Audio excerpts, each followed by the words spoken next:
남자가 있었는데 그분이 결혼을 했습니다. 근데 그 부인이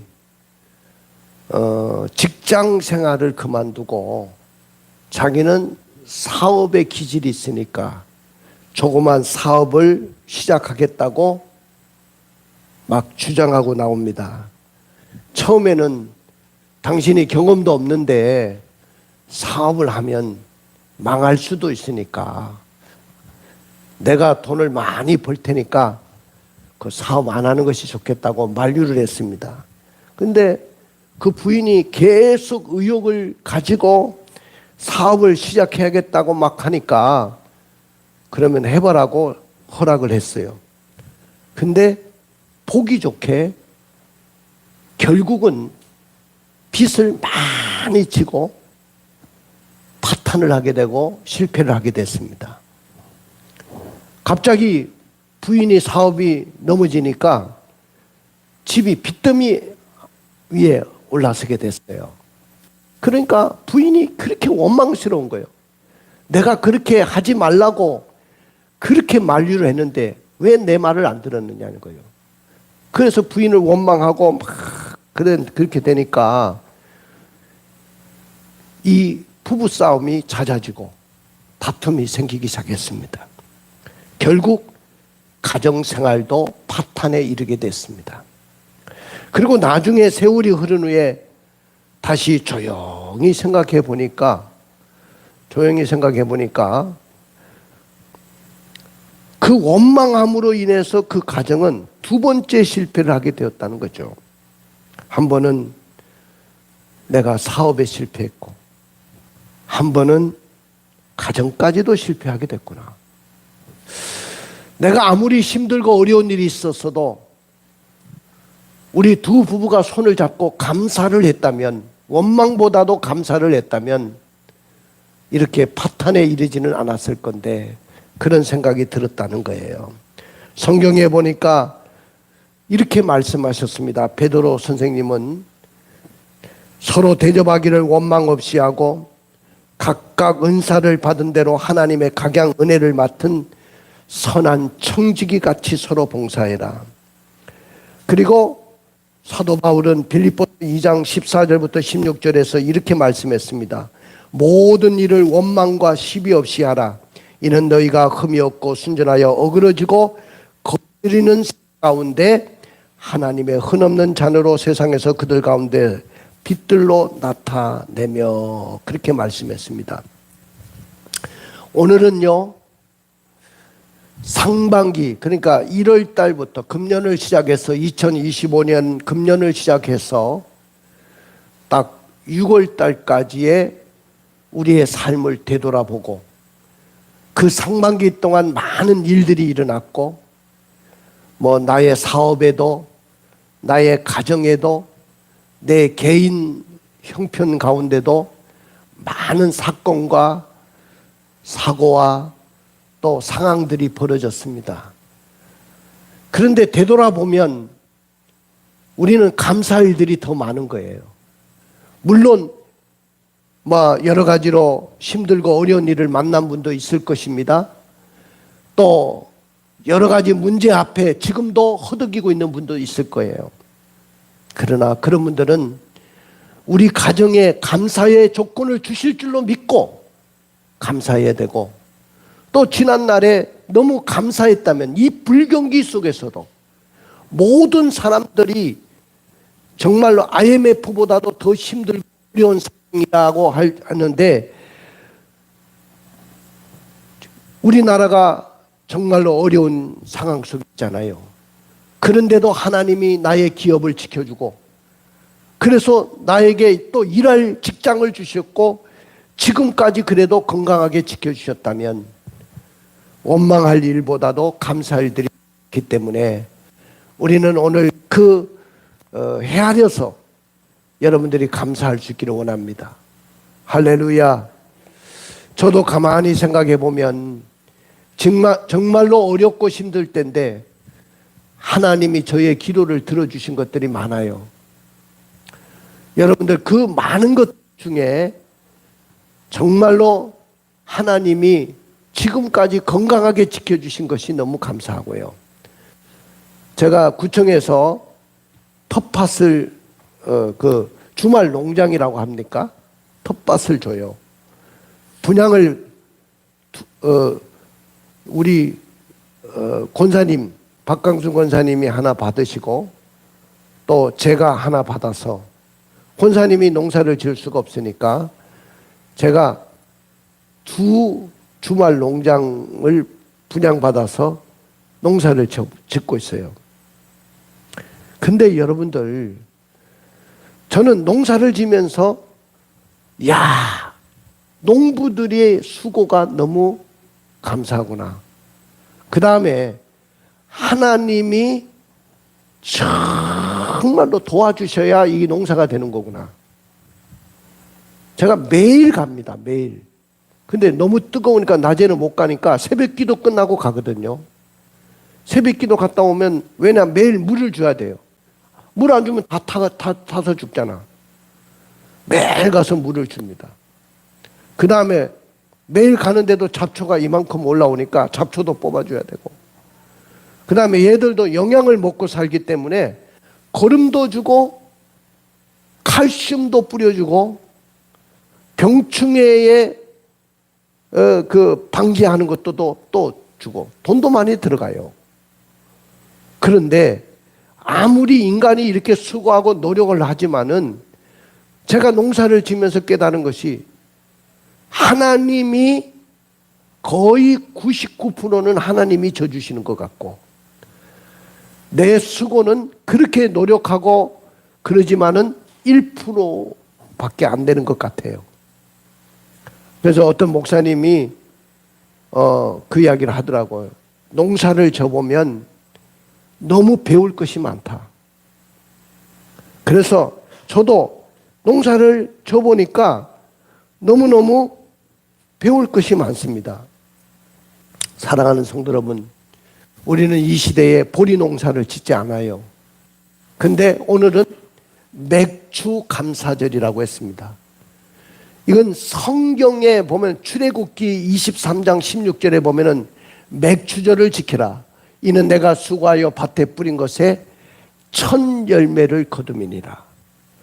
하나님이 구약의 이스라엘 백성들에게 감사절을 명령을 했고, 이스라엘은 이 감사절기를 꼭 지키면서 하나님의 은혜에 감사했습니다. 오늘 본문에 보니까 이스라엘 백성들이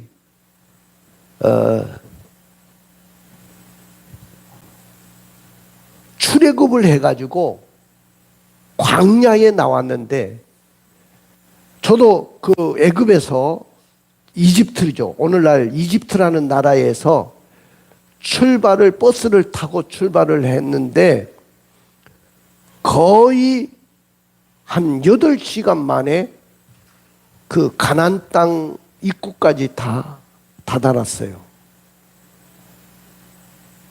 여러분들, 걸어서 가더라도 10하루길이면 갈 수 있는 길이에요.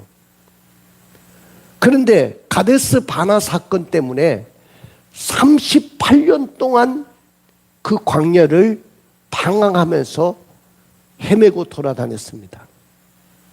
그 가데스 바나 사건은 뭐냐면은 12 정탐꾼이 그 가나안 땅을 정탐하고 와서 보고한 그 이야기를 액면 그대로 듣고 원망하고 불평하면서, 우리가 매장지가 없어서 우리를 이 광야에서 이렇게 죽게 하느냐, 차라리 애굽에서 죽었으면 좋을 뻔했는데, 애굽 사람들 밑에서 그 고깃가마 밑에서 고깃덩어리 먹고 떡강주리 밑에서 떡덩어리를 얻어먹을 때가 좋았는데, 좋기는 뭐가 좋아요? 노예 생활하고 있는데. 그런데도 그때가 좋다고 하면서 그 옛날 애굽으로 돌아가고 싶다는 거예요. 완전히 원망하고 불평합니다. 결국 그 사건 때문에 결국은 38년 동안 완전히 광야에서 방황하고 돌아다녔습니다. 10하루길이면 갈 수 있는 길을 왜 그렇게 돌면서 고생을 하면서 살았습니까? 원망입니다. 여러분들, 그런데 그 마지막 그 길에, 그 원망하는 그 길에서 홧김에 호르마라고 하는 성읍이 있었는데, 그 호르마를 정복하게 해달라고 막 이야기를 합니다. 홧김에 뭐 하겠다고. 그러다가 막 올라가 가지고 그 전쟁에서 피하고 맙니다.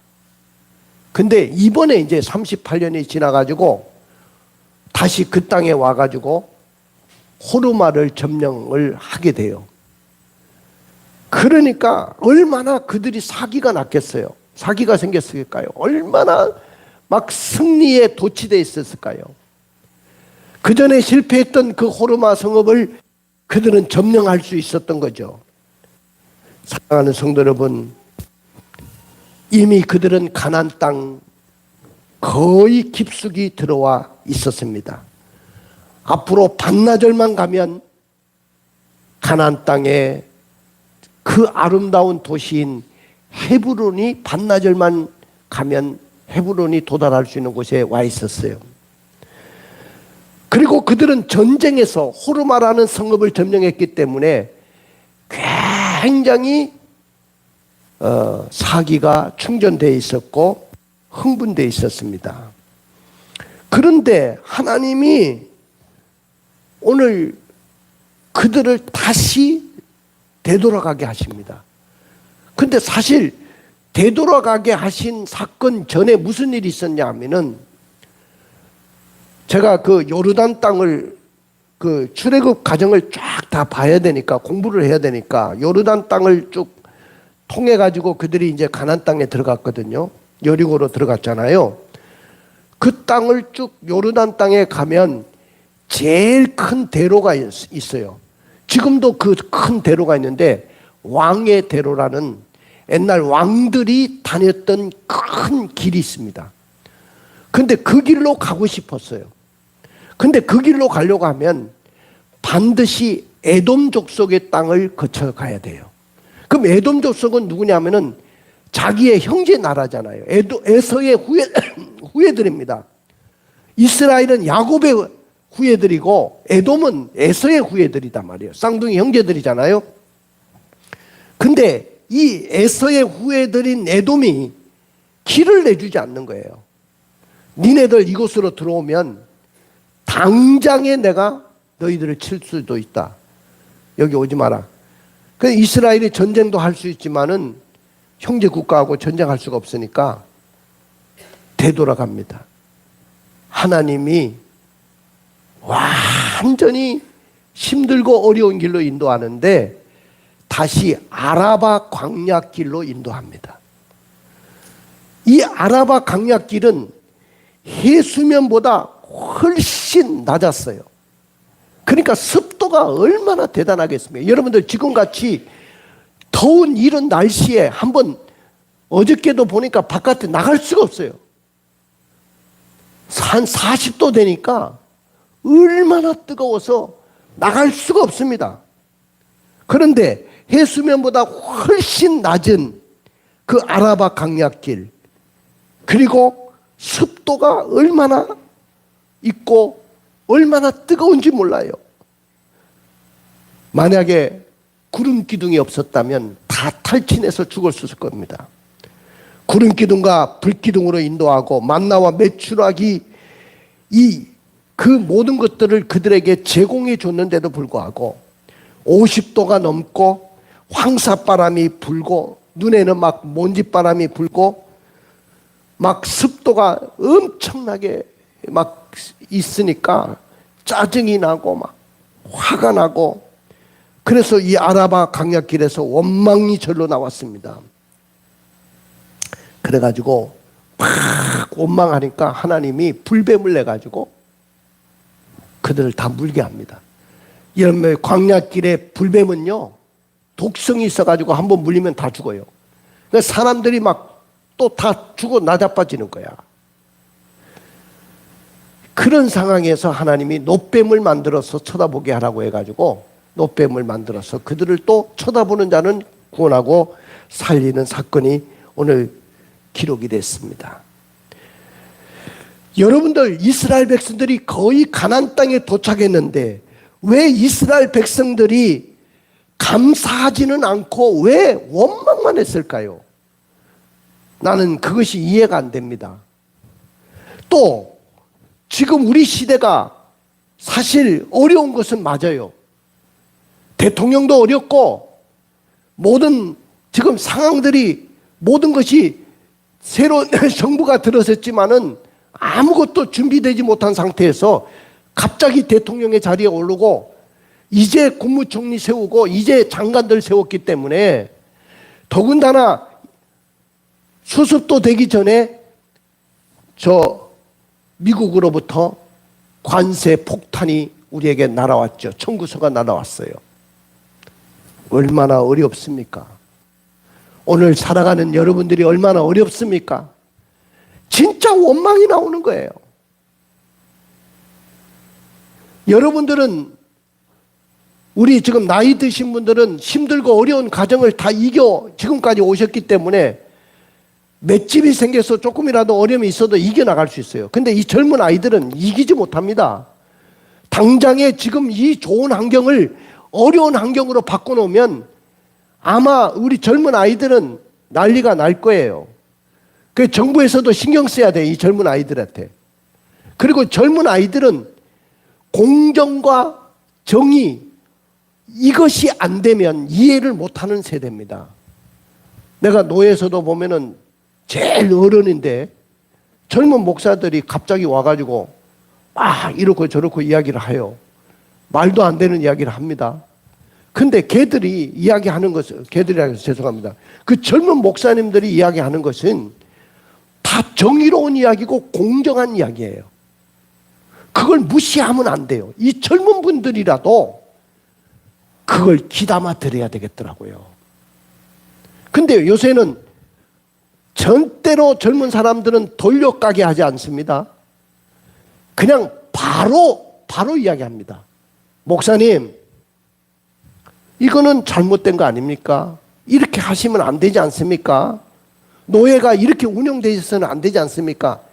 절대로 돌려가게 하지 않고 바로 올 때 나는 옛날에 선배 목사님 생각해서 선배 목사님 앞에서는 고개도 못 들었는데 야, 시대가 바뀌어도 엄청 바뀌었구나. 이런 생각이 들어요. 우리 젊은 분들 힘들고 어려운 세월을 여러분들이 이겨낼 수 있겠습니까? 지금 여러분들이 엄청나게 잘 사는 나라에서 지금 살고 있기 때문에 다시 힘든 길을 걸어가려고 한다면 여러분들은 아마 감사보다는 원망이 더 많이 있을 거예요.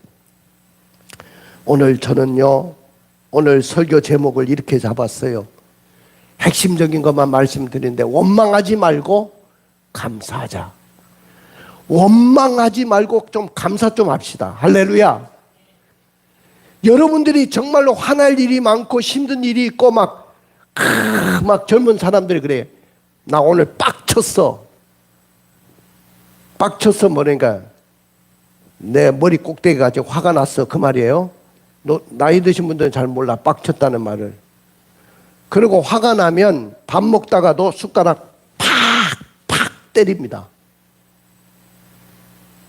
이것이 젊은 아이들이에요. 절대로 참아주지 않습니다. 이해하려고도 하지 않습니다.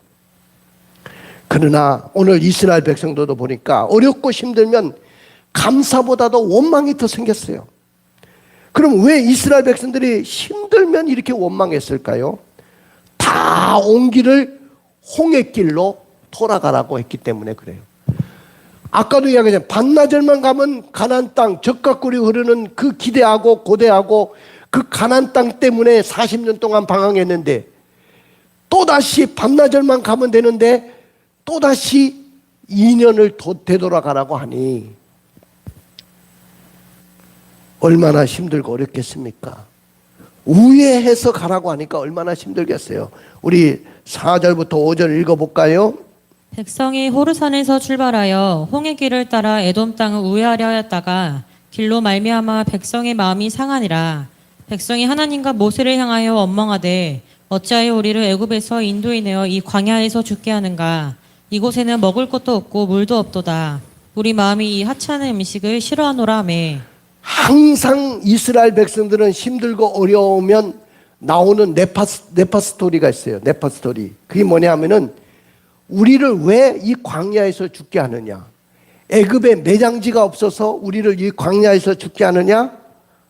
왜 애굽에서 인도해서 냈느냐? 이거예요.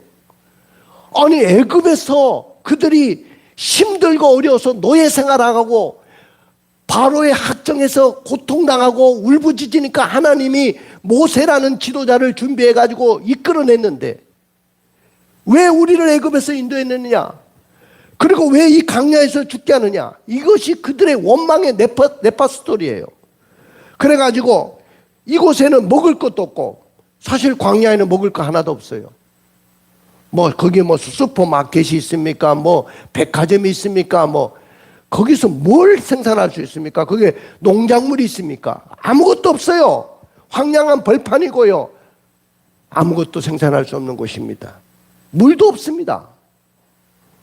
그런데도 하나님이 40년 동안 그런 곳에서 먹을 것을 제공해 줬잖아요. 만나를 먹이시고 메추라기를 먹이시고 고기 먹고 싶다 하니까 메추라기 떼를 몰아가지고 먹여주시고 물이 없다고 원망하니까 반석을 깨뜨려서 물을 솟게 해가지고 그들을 마실 물을 주셨잖아요. 여태까지 굶겼습니까? 하나님이? 먹고 살았잖아요. 여러분들도 마찬가지예요. 이 땅에 살면서 하나님이 굶기셨습니까? 지금까지 우리 잘 살아왔잖아요. 그러면 조그만 어려움이 오면 우리는 그걸 견디지 못해요. 그 다음에 두 번째는 길이 멀고 힘들고 피곤했기 때문에 원망했어요. 사람이 길이 멀고 힘들고 피곤하면 다 짜증이 나는 거예요. 힘들고 어려우면 정말로 화가 나는 거죠. 자, 4절에 다시 읽어볼까요? 백성이 호르산에서 출발하여 홍해 길을 따라 에돔 땅을 우회하려 했다가 길로 말미암아 백성의 마음이 상하니라. 에돔 사람들이 좀 길을 내줬으면 왕의 대로를 걸어갔으면 얼마나 좋았겠어요. 근데 길을 안 내주니까 우회를 하게 되는데 사실 우회의 길이 힘들고 어렵지만은 뭐 세상스러운 길이 아니잖아요. 38년 동안 지금까지도 그 광야길을 걸어왔잖아요. 세상스러울 것이 없습니다. 그런데 문제는 호르마라는 성읍을 그들이 점령했다는 거예요. 얼마나 사기가 충전된 이후에 다시 우회하라는 되돌아가. 그리고 해발보다도 더 낮고 습도가 어마어마하게 심한, 그리고 50도가 내리쬐는 황사바람이 몰아붙이는 그 아라바 강약길을 가라고 하니까 너무 힘들었던 거죠. 여러분들 삶 속에도 힘들고 어려운 일이 없을 수가 없어요. 인생을 살다 보면 우리 젊은 청년들 정말로 여러분들이 많은 고비도 만나고 문제도 만나고 실패도 만나고 손해도 볼 때도 있고 정말로 여러분들 인생 빡칠 때가 있어요. 여러분들 말대로. 그런데 우리는 원망만 하고 살면 되겠습니까? 그렇다고 원망만 하고 살아서 되겠어요? 몇 시간 반나절만 되면 헤브론이라는 땅에 들어갈 수 있다고 막 흥분되어 있는데 또다시 되돌아가서 아라바 강약길을 힘든 길을 가라고 하니까 얼마나 힘들었겠어요. 하나님, 저희들요 38년 동안 이 고생하고 살아왔는데 오늘 저 반나절만 가면 헤브론 땅이 보이는데 또다시 되돌아가라고요? 또다시 그 습도가 심하고 태양빛이 50도 내리쬐고 황사바람이 부는 그 광야길로 가라고요? 나는 도대체 이해가 안 됩니다. 그럼에도 불구하고 원망하지 말고 감사해야 됩니다. 여러분들 할렐루야. 하나님은 이스라엘 백성들이 원망하지 않고 감사하기를 누구보다도 원하셔요. 감사해야 좋은 길이 열리고 감사해야 하나님이 그곳에 역사를 해주시는 거예요. 힘들다고 어렵다고 불평만 하지 마세요. 우리 젊은 청년들 길이 막혔다고 내가 뭐 입시에 떨어졌다고 내가 힘든 길을 만났다고 원망만 하지 마세요. 하나님은 길을 인도하시고 또 인생길을 섭리하시고 나의 가는 길에 모든 것을 공급하시는 하나님이셔요. 믿습니까? 하나님은 이스라엘 백성들을 어떻게 인도하셨습니까? 아무리 힘들고 어려운 길이라도 그 길은 하나님이 인도하는 길이었어요. 하나님이 인도하셨어요. 힘들고 어려워도 하나님이 인도하신다면 그 길은 너무너무 편한 길이에요. 그리고 그 길은 반드시 승리의 길이 됩니다. 우리 한번 읽어볼까요? 신명기 8장 2절부터 6절을 읽어볼까요? 네, 하나님 여호와께서 이 40년 동안에 내게 광야길을 걷게 하신 것을 기억하라. 이는 너를 낮추시며 너를 시험하사 내 마음이 어떠한지 그 명령을 지키는지 지키지 않는지 알려 하심이라. 너를 낮추시며 너를 줄이게 하시며 또 너도 알지 못하며 내 조상들도 알지 못하던 만나를 내게 먹이신 것은 사람이 떡으로만 사는 것이 아니요 여호와의 입에서 나오는 모든 말씀으로 사는 줄을 내가 알게 하려 하심이니라. 이 40년 동안에 내 의복이 헤어지지 아니하였고 내 발이 부르트지 아니하였느니라. 너는 사람이 그 아들을 징계함 같이 내 하나님 여호와께서 너를 징계하시는 줄 마음에 생각하고 내 하나님 여호와의 명령을 지켜 그의 길을 따라가며 그를 경외할지니라.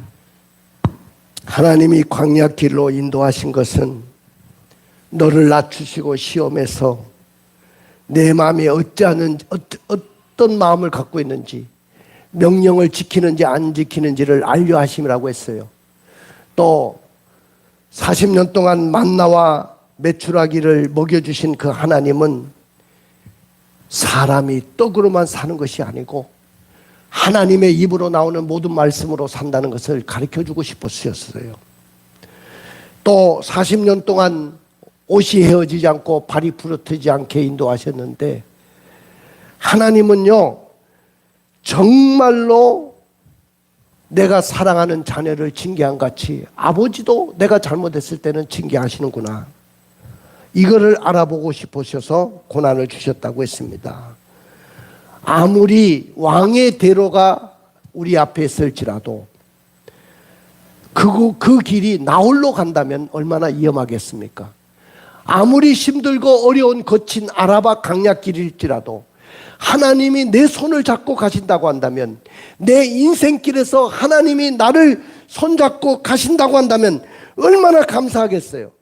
사랑하는 성도 여러분, 우리 성도들이 인생길에서 얼마든지 꽃길도 있는데 왜 나를 구태여 이 가시밭길을 걷게 하십니까? 저도 쉬운 길이 많았어요. 얼마든지 나도 쉬운 길을 택할 수도 있었어요. 제가 부목사로 있었던 교회에서 저도 담임 목사로 그 교회를 이어받으라고 했을 때 저는 개척하겠다고 개척길을 선택한 사람이에요. 쉬운 길을 선택했다면 저도 큰 교회 아마 담임 목사로 지금 있을지도 몰라요. 근데 아마 영성은 지금보다도 떨어졌을 거예요. 나는 개척하면서 눈물 바다로 이 새벽 재단을 저는 다 적시면서 그렇게 목회를 했어요. 그러면서 하나님의 사랑을 더 깨달았고 정말로 하나님의 기적도 많이 봤어요. 하나님의 기적이 없었다면 저는 이 자리까지 올 수가 없었어요. 그렇기 때문에 원망할 것보다 나는 감사할 것이 더 많아요. 나를 왜 이렇게 이 모양으로 만들어놨습니까? 원망하지 마십시오. 나를 왜 이 자리까지 이끌으셨습니까? 원망하지 마십시오. 여러분들을 결국 때로는 취업도 안 되고 사업도 생각보다 안 되고 질병의 암초를 만나기도 하고 세상의 어려운 문제 속에 허덕인다 할지라도 길이 막혀가지고 힘드십니까? 아무리 힘들고 어려워도 그 길이 하나님이 인도하시는 길입니다. 그리고 아무리 힘들고 어려워도 하나님께서 공급자가 되주셔요. 자, 아까 이야기했지만은 3절 4절을 다시 읽어볼까요? 너를 낮추시며 너를 줄이게 하시며 또 너도 알지 못하며 내 조상들도 알지 못하던 만나를 내게 먹이신 것은 사람이 떡으로만 사는 것이 아니요 여호와 입에서 나오는 모든 말씀으로 사는 줄을 내가 알게 하려 하심이니라. 이 40년 동안에 내 의복이 헤어지지 아니하였고 내 발이 부르트지 아니하였느니라. 40년의 세월은 그냥 하나님이 광야길에 몰아넣으신 거 아니에요. 하나님이 공급자가 되주셨어요.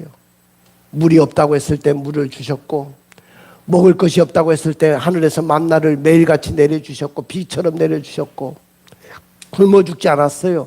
고기 먹고 싶다고 했을 때 메추라기 떼를 몰아서 먹여주셨고, 옷이 한 벌밖에 없었는데 40년 동안 입고 다녔는데 헤어지지 않았어요. 신발도 없이 40년 동안 지내는데도 발이 부러뜨지 않았어요. 하나님이 그렇게 하셨다고 했어요. 그 다음에 그들이 조그만 이 어려움 앞에 우회하고 되돌아가라고 하고 아라바 강약길로 인했을 때 원망하자 하나님은 불뱀을 보내셨고 또 노뱀을 만들어서 보게 하셔서 살리셨어요. 자, 21장 6절을 읽어볼까요? 여호와께서 불뱀들을 백성 중에 보내어 백성을 물게 하심으로 이스라엘 백성 중에 죽은 자가 많은지라. 그 길도 힘든데 원망하고 불평했다가 불뱀이 나와가지고 독성이 많은 그 불뱀들이 다 물어서 사람들이 죽어 나자빠집니다. 자, 그런데 7절을 읽어볼까요? 백성이 모세에게 이르러 말하되 우리가 여호와와 당신을 향하여 원망함으로 범죄하였사오니 여호와께 기도하여 이 뱀들을 우리에게서 떠나게 하소서. 옛날 같으면 이런 기도해달라고 하지도 않았을 거예요. 우리 원망하고 범죄해가지고 하나님과 당신에게 원망하고 범죄해서 우리가 이렇게 불뱀에 다 물려서 죽게 됐사오니 기도 좀 해주세요. 모세 어른 좀 기도 좀 해주세요. 우리를 좀 살게 해주세요. 그래서 모세가 기도를 합니다. 자, 우리 7절부터 9절을 읽어볼까요? 백성이 모세에게 이르러 말하되 우리가 여호와 당신을 향하여 원망함으로 범죄하였사오니 아니 8절 9절 여호와께서 모세에게 이르시되 불뱀을 만들어 장대위에 매달아라. 물린 자마다 그것을 보면 살리라. 모세가 노뱀을 만들어 장대위에 다니 뱀에게 물린 자가 노뱀을 쳐다본즉 모두 살더라. 공에 오타네요. 불뱀이 아니고 노뱀을 만들라고 했죠. 자, 내가 오타를 쳐서 보내줘서 죄송합니다. 자, 불뱀에 물렸는데 노뱀을 만들어서 보게라. 근데 제가 그 느보산 꼭대기 가나안 땅이 쫙 보이는 곳이 그 자리가 보이는데 모세가 거기서 죽으셨거든요. 느보산에서. 모세가 죽었던 그 자리에서 제가 가나안 땅을 보니까 가나안 땅이 이렇게 손에 잡히더라고. 얼마나 가까운지. 모세가 어떤 심정에 있겠습니까? 근데 거기에 보니까 큰 노뱀을 상징물로 만들어 놨더라고. 근데 그 당시 노뱀은 그렇게 큰 노뱀이 아니고 이런 볼펜만한 노뱀이었어요. 조그만 노뱀인데 그걸 쳐다보기가 얼마나 힘들었겠어요. 그러나 그걸 쳐다보는 자는 구원을 받았다. 근데 그 노뱀이 뭐냐? 바로 예수님을 말씀하는 거예요. 예수님. 자, 요한복음 13장 14절부터 16절을 읽어볼까요? 모세가 광야에서 뱀을 든 것 같이 인자도 들려야 하리니 이는 그를 믿는 자마다 영생을 얻게 하려 하심이니라. 하나님이 세상을 이처럼 사랑하사 독생자를 주셨으니 이는 그를 믿는 자마다 멸망하지 않고 영생을 얻게 하려 하심이라. 자, 이 노뱀은 바로 신약 시대에 십자가에 달리신 예수님을 말하는 거예요. 우리는 원망하지 말고 십자가를 바라보기를 원합니다. 그 십자가에 구원이 있고 십자가에 생명이 있고 십자가에 능력이 있고 십자가에 치료의 역사가 있고 십자가에 승리가 있는 줄로 믿습니다. 우리는 십자가로 다 같이 승리합시다. 우리는 원망하지 말고 감사해서 반드시 여러분들은 승리의 삶을 살아내기를 주님의 이름으로 축복합니다. 눈을 감으시고 가슴에 손을 얹어 보십시오. 여러분들이 축복의 주인공이 되려고 한다면 결단하고 사역의 성공을 위해서 하나님께 원망하지 말고 감사하기를 원합니다. 그리하면 하나님은 축복을 받을 수 있도록 축복하여 주실 줄로 믿습니다. 오늘 승리의 하나님이 여러분들과 함께 하실 줄로 믿습니다. 우리 한국교회도 원망하지 않고 감사하게 되면 하나님의 역사가 일어날 거예요. 회복이 일어날 것입니다. 내가 처한 상황이 아무리 멀고 힘들고 피곤해도 하나님을 원망하지 말고 감사합시다. 그 다음에 길이 막히고 여유가 없는 힘든 상황 속에서도 하나님이 나의 인도자가 되고 공급자가 됨을 믿고 원망하지 말고 감사하기로 결단합시다. 할렐루야.